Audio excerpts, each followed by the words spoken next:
ശിരസ്കനായി ദണ്ഡായുധപാണി പരബ്രഹ്മരൂപമായി നിൽക്കും ഭഗവാൻ പഞ്ചാമൃതം പാലും പനിനീക്കളവും അഭിഷേകം തുടരും ജ്ഞാനപ്പൊരുളേ പഞ്ചാമൃതം പാലും പനിനീക്കളവും അഭിഷേകം തുടരും ജ്ഞാനപ്പൊരുളേ ഹരോ ഹര ഹരോ ഹരോ ഹര ഹരോ ഹര ഹരോ ഹര ശിവപാർവതിയും ഗണപതിയും ചേർന്നടങ്ങിക്കളും തിരിഞ്ഞും ചെയ്തു വരങ്ങളും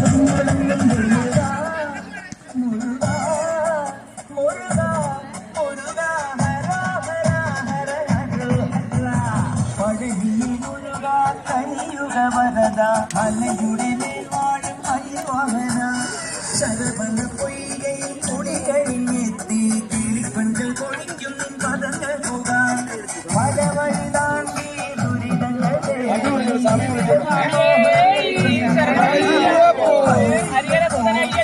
സ്വാമിയേ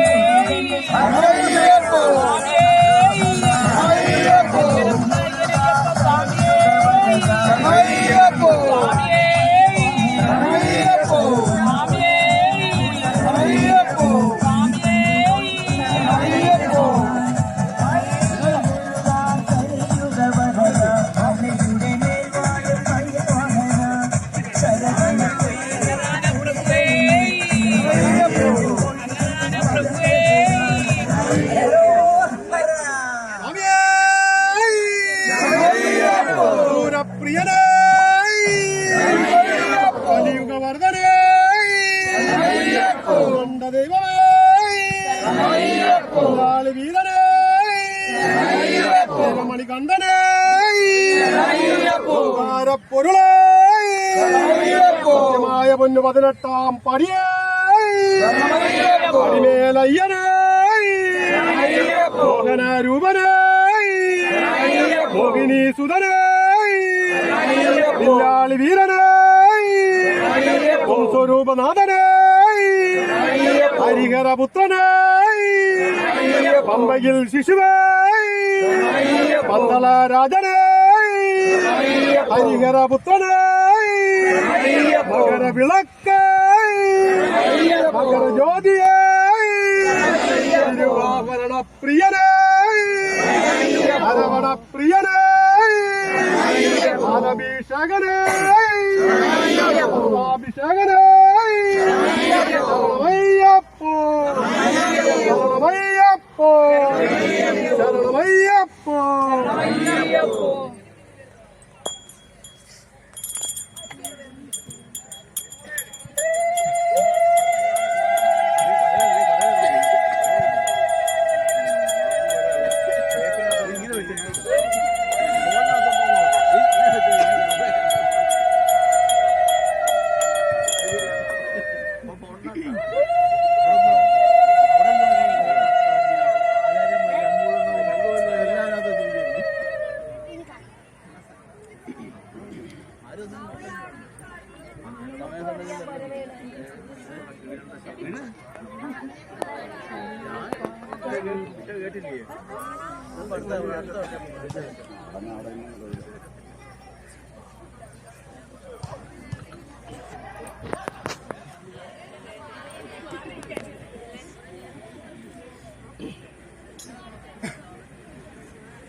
നമുക്ക് മനസ്സ് നിറവും.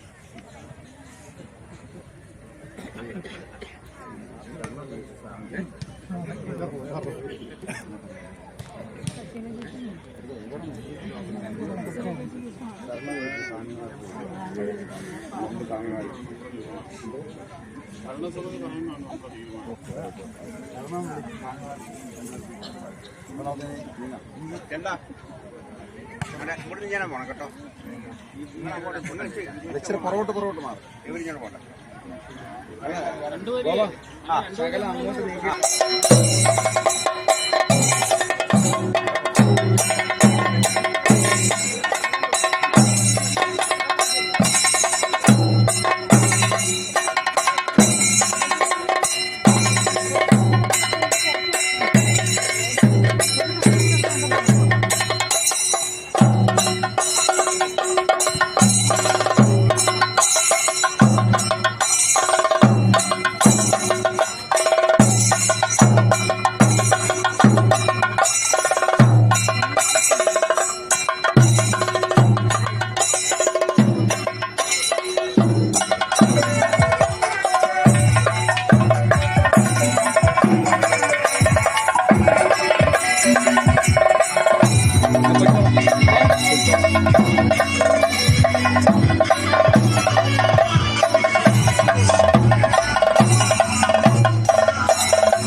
ഓം നമോ ഭഗവതേ വാസുദേവായ.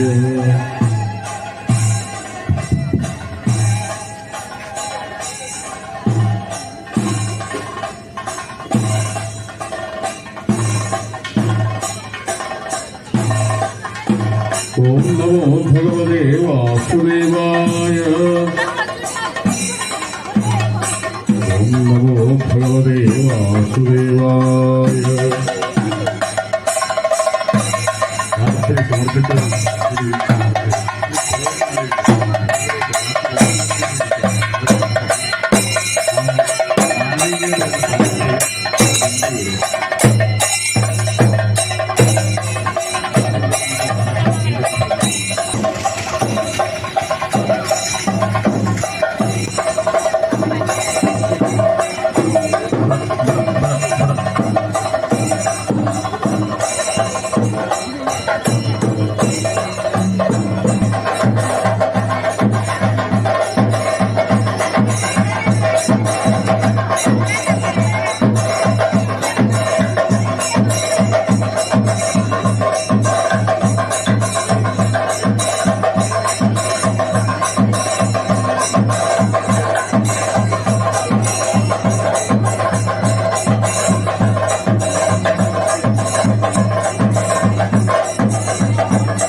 ഇരിക്കുന്നില്ലെങ്കിൽ.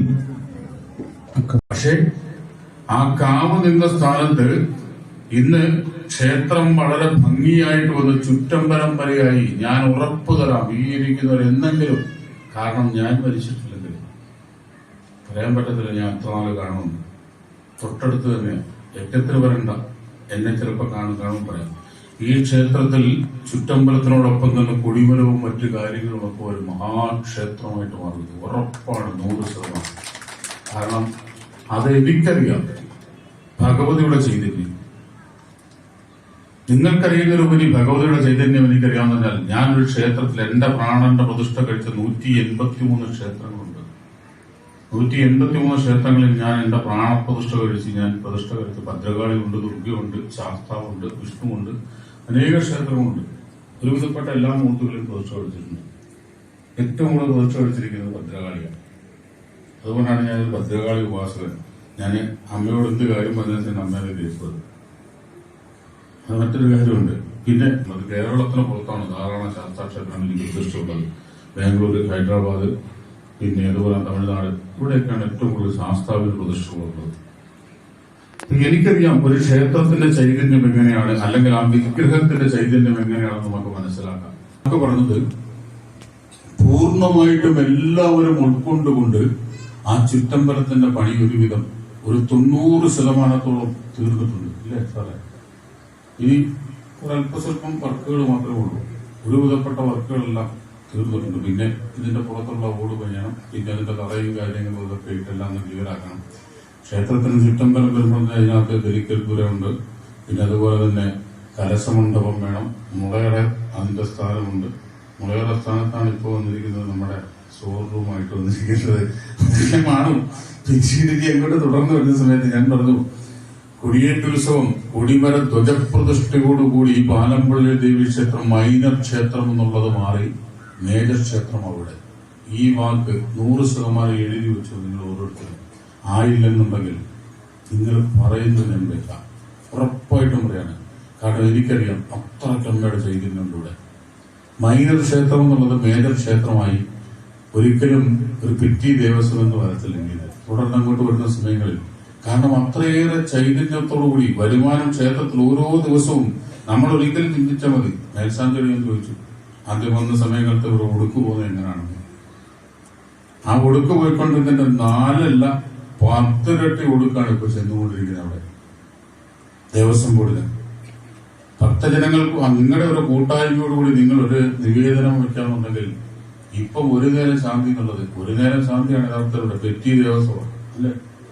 ആ പെറ്റി ദേവസ്വത്തെ ഇവിടെയുള്ള സജ്ജനങ്ങൾക്ക് ഭഗവതിയുടെ അനുഗ്രഹം ഉണ്ടാകണമെന്ന് കരുതി നിങ്ങൾ ആരും നൽകുമെന്ന് പ്രതീക്ഷിച്ചില്ല. ഭരണസമിതി 100% അങ്ങനെ ഒരു പോരാളിക വന്നു കഴിഞ്ഞപ്പോൾ അവര് സജ്ജനങ്ങളെയല്ല നോക്കിയത്. അവര് സെക്രട്ടറിയും പ്രസിഡന്റും 100% പറഞ്ഞു ഞങ്ങള് കയ്യിൽ നിന്ന് എടുത്തില്ല എന്ന് പറഞ്ഞു. എനിക്കത് വളരെ സന്തോഷമുള്ളൊരു മാറി, എനിക്ക് വളരെ സന്തോഷമായിട്ട് തോന്നി.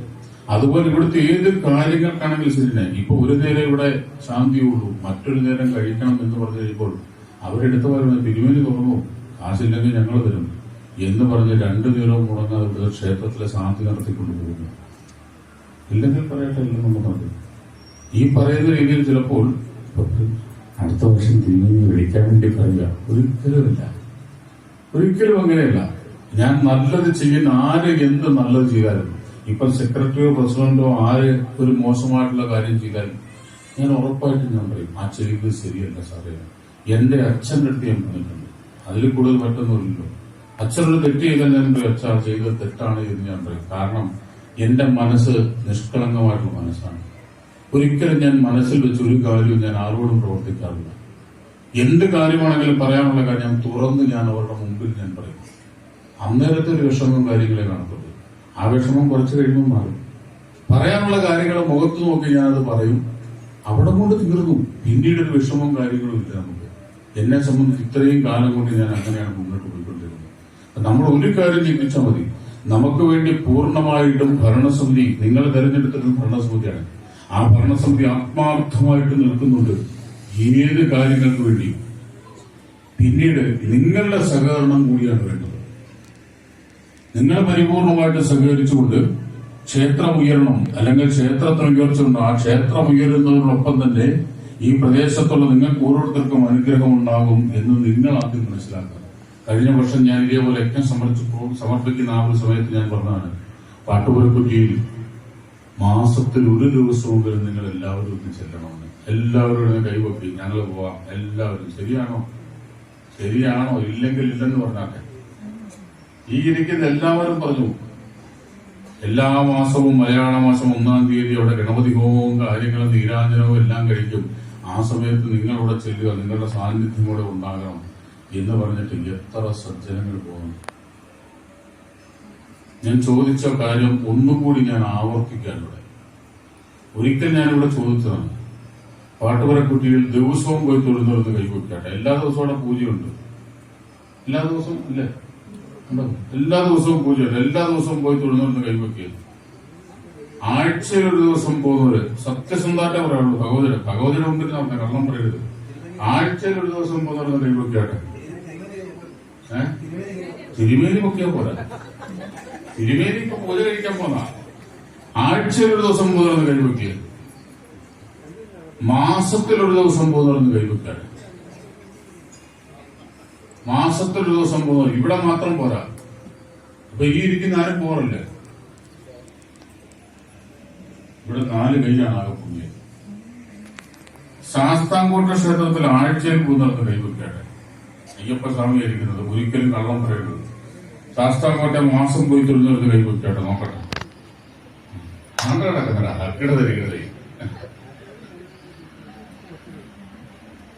ഇനിയെങ്കിലും നിങ്ങളുടെ ഒരു മകൻ ഇല്ലെങ്കിൽ നിങ്ങളുടെ ഒരു സഹോദരൻ പറയുന്നതാണെന്ന് മാത്രം. എന്തായാലും പാട്ടുപുരക്കുറ്റി ക്ഷേത്രം ഉയർന്നു വന്നാൽ എനിക്ക് പ്രയോജനമൊന്നുമില്ലുണ്ടോ? ഉണ്ടോ? എന്റെ പാട്ടുപുരക്കൽ ക്ഷേത്രം ഉയർന്നു വന്നാലേ ഉള്ളൂ എനിക്ക് പ്രയോജനം. കാരണം എന്റെ ദേശദേവനാണ്. ആ ക്ഷേത്രം ഉയർന്നാൽ എനിക്കതിൻ്റെതായിട്ടുള്ള ഫലമുണ്ട്. നിങ്ങളുടെ പൂർണ്ണമായിട്ട് നിങ്ങളുടെ ഐശ്വര്യത്തിന് വേണ്ടി മാത്രമാണ് പറയുന്നത്. നമ്മളൊന്ന് ചിന്തിക്കുക. നമ്മളിവിടെ നോക്കുമ്പോൾ കൊച്ചൊരു ക്ഷേത്രം അല്ലെങ്കിൽ ക്ഷേത്രമില്ല, 3-4 കട്ട മാത്രമേ വെച്ചിട്ടുള്ളൂ എന്ന് ചിന്തിക്കാതെ ഇതിനു മുന്നേ ശബരിമല ക്ഷേത്രം എങ്ങനെ ഏത് രീതിയിലാണ് സ്ഥിരീകരിച്ചത് നിങ്ങൾക്കറിയാമോ? ഇപ്പൊ ഈ കാണുന്ന സ്വർണം പൊതിഞ്ഞ ക്ഷേത്രവും അല്ലെന്നുണ്ടെങ്കിൽ സ്വർണ്ണ കൊടിമരവും 18 പടികൾ സ്വർണം പൊതിഞ്ഞതും ഇതൊന്നും നേരത്തെ ഇല്ലായിരുന്നു. ഇതൊക്കെ ഇപ്പൊ ഈ ഇടയ്ക്ക് വന്നതാണ്. ഇതെല്ലാം ഗുരുവായൂർ ക്ഷേത്രം ഇതുപോലുള്ള ഇന്ന് ഈ കാണുന്ന പ്രശസ്തമായിട്ടുള്ള ക്ഷേത്രങ്ങളൊക്കെ കുറെ കാലങ്ങൾക്ക് മുമ്പ് ഏത് അവസ്ഥയിലായിരുന്നു നോക്കാം. വന്നുകൂടിയ സജ്ജനങ്ങളുടെ സാന്നിധ്യം കൊണ്ട് എന്തിനായി ഈ ഗുരുവായൂരും ശബരിമലയും അവിടെ ഇവിടെ ഒന്നും പോകണ്ട. തൊട്ടു മുന്നിൽ നമ്മുടെ കണ്ണിന്റെ മുന്നിൽ കിടക്കുന്നു തെളിവ്. അതിനുപരി വേറെ ഒന്നും വേണ്ട. അങ്ങോട്ട് നോക്കിയാൽ മതി. ഈ പാലമ്പള്ളിലമ്മ എങ്ങനെയായിരുന്നു നേരത്തെ കിടന്നത്? ആ കിടന്ന അതുപോലെ ആ അവസ്ഥയിലായിരുന്നു ഇവിടെയും കിടന്നത്, ഇല്ലേ? ആണോ? നിങ്ങൾ ഓരോരുത്തരും പറയുക, ഈ ക്ഷേത്രം എങ്ങനെയാ ഇത്ര ഉയർന്നു വന്നത്? ഇന്ന് ചുറ്റമ്പലം വരെയായി. നിങ്ങളെ ഞാൻ പറയുന്നത് വെറുതെ പറയുന്നല്ല, എഴുതി വെച്ചു.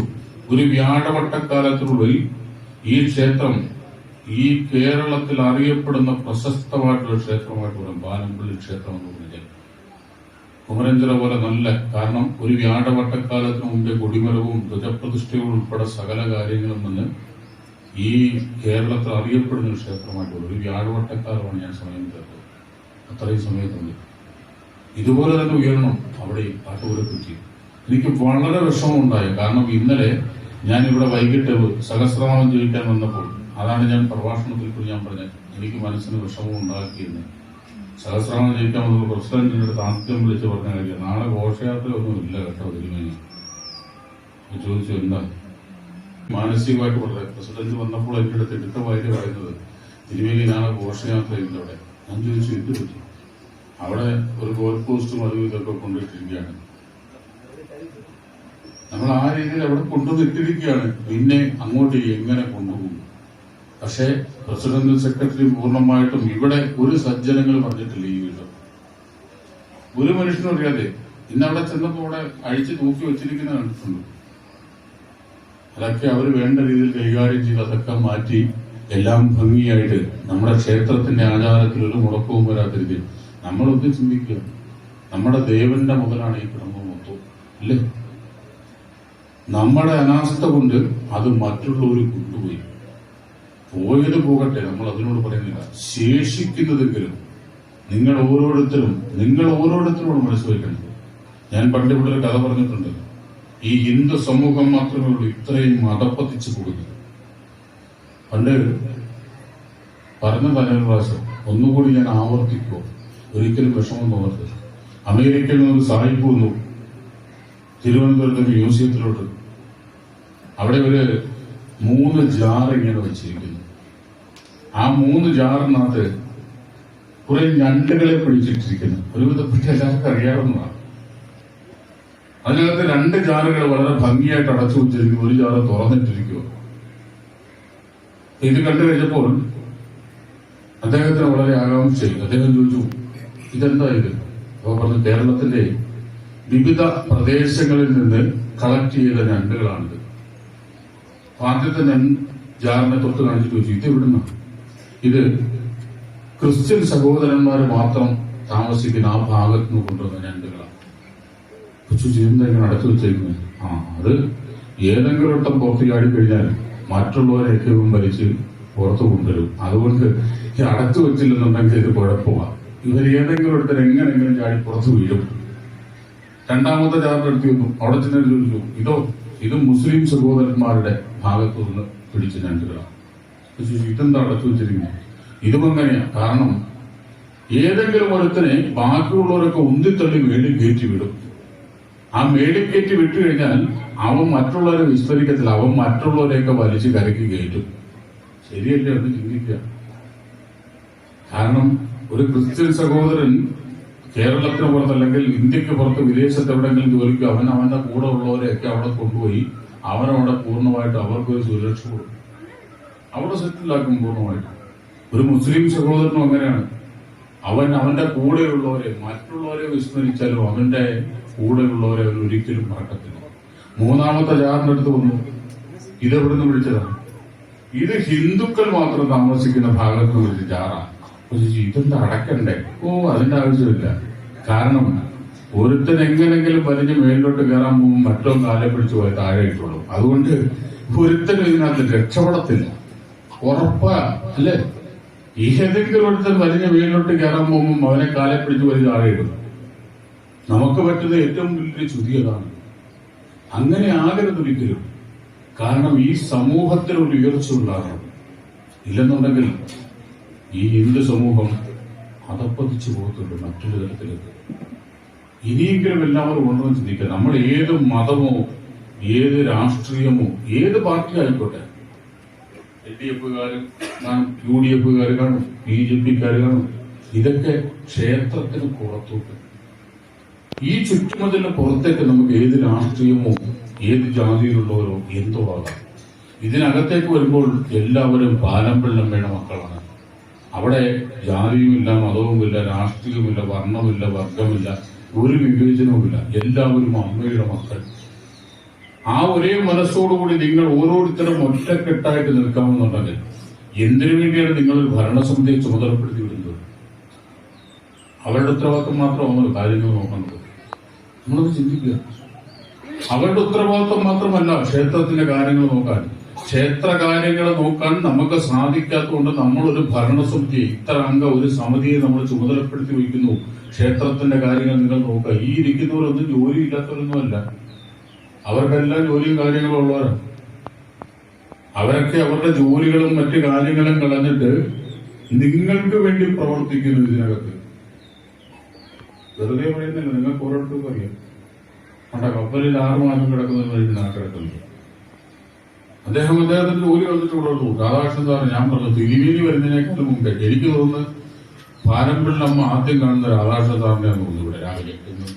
കാരണം അത്രയ്ക്ക് ആദ്യം ഇവിടെ എത്തുന്നു അദ്ദേഹമാണ്. ഞാൻ വന്നിട്ടുള്ള ഏത് സമയങ്ങളിൽ ഇവിടെ വന്നാലും എപ്പോഴും സാറില്ലാത്ത ഒരൊറ്റ സമയമില്ല ഇവിടെ. സദാസമയം കൊടുത്ത് ഞാൻ വരുമ്പോൾ ഒരു നിറഞ്ഞ ഒരു പുഞ്ചിരിയോട് കൂടി ആ വരുന്ന വരവ് കാണുമ്പോൾ മനസ്സിന് സന്തോഷമാണ്. വെറുതെ പറയുന്നതല്ല. ഞാൻ വന്നു കഴിയുമ്പോൾ എന്നെ നോക്കി ചിരിച്ചുകൊണ്ട് തൊഴുതുകൊണ്ടൊരു വരവുണ്ട്. ആ വരവ് കാണുമ്പോൾ തന്നെ നമുക്കൊരു സന്തോഷം. അതുകൊണ്ടാണ് വീണ്ടും ഭരണം എന്നാണ് നമുക്ക് തോന്നുന്നത്.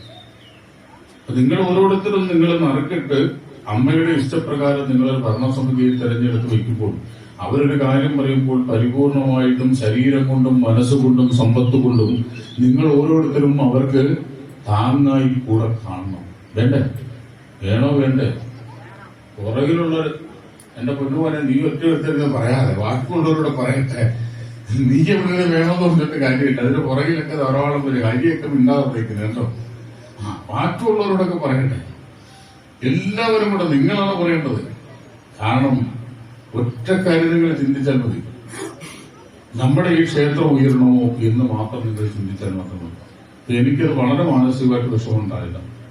ഇനിയെങ്കിലും ഞാൻ ഇനി അടുത്ത വർഷം വരുമെന്ന് ഞാൻ പറയുന്നില്ല. പക്ഷേ യജ്ഞത്തിന് വന്നില്ലെങ്കിൽ ഞാൻ പാലംവെള്ളമ്മയെ കാണാൻ വരും.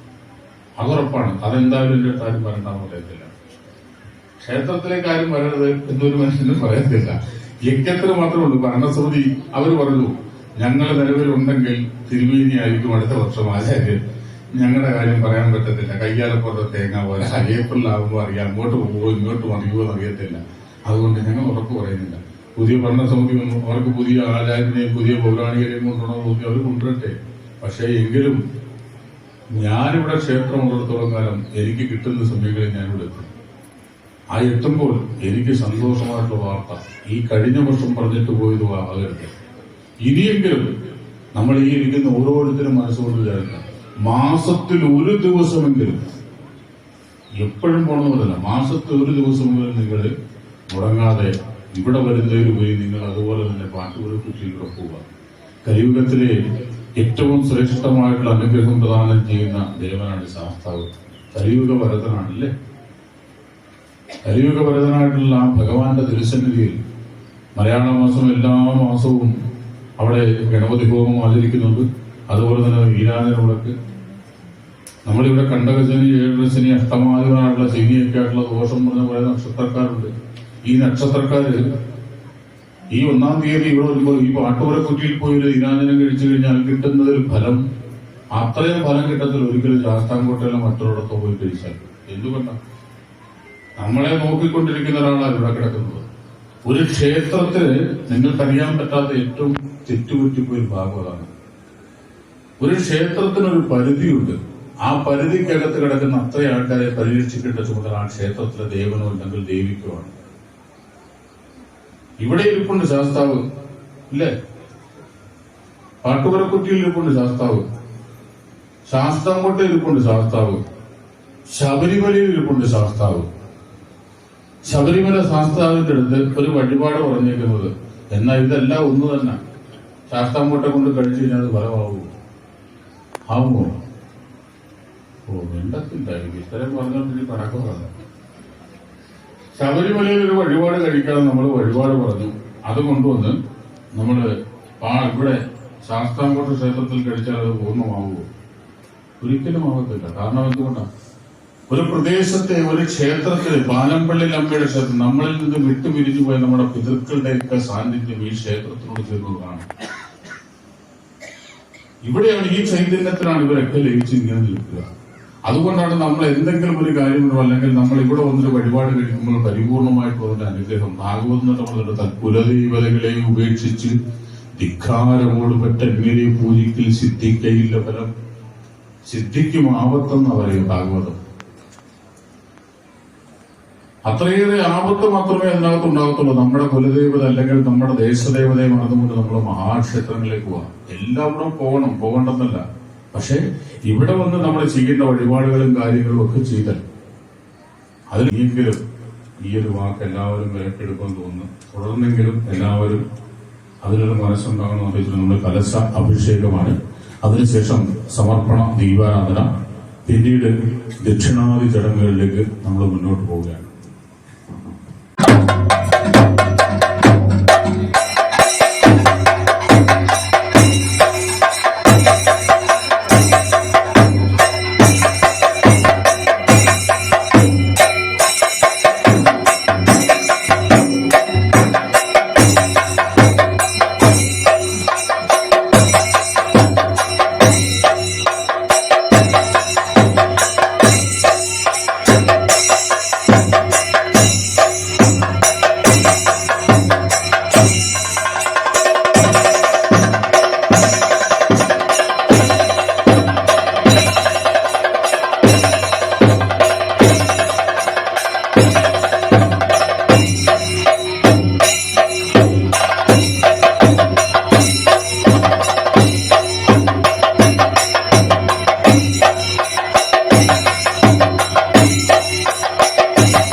രാമ രാമ രാമ ഹരേ ഹരേ ഹരേ